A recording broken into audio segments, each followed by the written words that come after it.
काश्मीरियत म्हणजे एक्झॅक्टली काय? काय आहे काश्मीरियत हे खरंच मला वाटते की कोणीतरी विचारावं, कॅमेरावरती विचारावं. आणि तुम्हाला उत्तर काय मिळतं आहे बघा, किती वरवरचं उत्तर मिळेल तुम्हाला. So there is nothing is काश्मीरियत.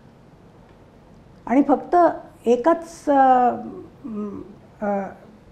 धर्माची लोक जेव्हा एकत्र राहतात तेव्हा ते त्यांच्यामध्ये काहीही रूल्स बनवू शकतात ना. पण आपण जसं सर्व धर्म समभाव आपण म्हणतो किंवा निरपेक्षता जी आपल्या संविधानात लिहिली गेलेली आहे, प्रिॲम्बलमध्ये लिहिली गेलेली आहे, सेक्युलरिझम, ते तिकडे मानलं जातं का?